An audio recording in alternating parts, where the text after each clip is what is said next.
Drew McIntyre एक ऐसा superstar जो WWE को टॉप पर लेकर गया, एक ऐसा सुपरस्टार जिसने 2020 में पूरे WWE को अपने कंधों पे लिया था। लेकिन उसके साथ अब ये क्या हो रहा है? अब उसको बड़ी मैचेस तो दी जा रही हैं, लेकिन सिर्फ हारने के लिए। आखिर ऐसा क्यों हो रहा है? चलिए इस पूरी कहानी को समझते हैं। रेसलमेनिया 41 में ड्रू मैकिंटायर ने डेमियन प्रीस्ट से सन सिटी स्ट्रीट फाइट जीती। सबको लगा कि इस बार ड्रू टॉप पर जाएगा, लेकिन ऐसा कुछ नहीं हुआ। फिर उसके बाद ड्रू मैकिंटायर को बैकलैश में एक और मौका मिलता है, जहां पे हुई थी यूएस टाइटल के लिए फेटल 4-वे मैच। वो टाइटल भी ड्रू के हाथ से गया। फिर ड्रू मैकिंटायर की एक और मैच हुई थी डेमियन प्रीस्ट के साथ, जो थी स्टील केज मैच। वो भी एकदम जबरदस्त मैच थी, लेकिन ड्रू मैकिंटायर वो भी हार गए। और ड्रू मैकिंटायर के साथ जो हो रहा है वो मतलब कुछ अजीब हो रहा है। परफॉर्मेंस तो 100% है, लेकिन टाइटल हाथ से जा रहे हैं। उसके बाद समर स्लैम में ड्रू मैकिंटायर भिड़ा रैंडी ऑर्टन से, जहां पे उसका पार्टनर था लोगिन पॉल। ड्रू मैकिंटायर वो समर स्लैम मैच जीता था जेली रोल और रैंडी ऑर्टन से, लेकिन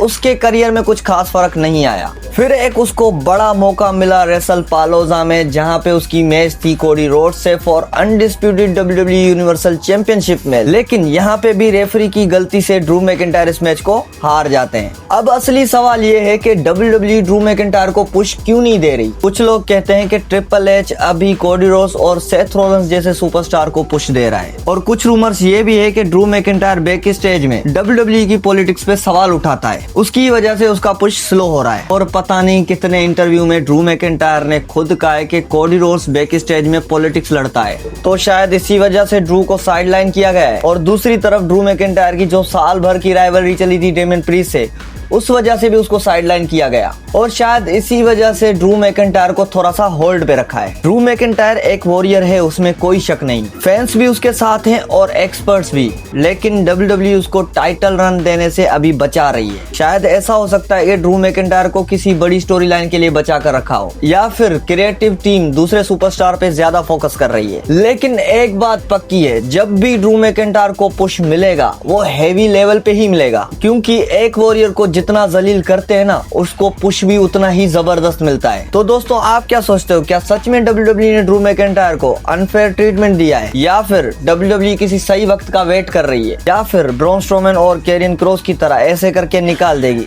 अपना जवाब जरूर कमेंट करना।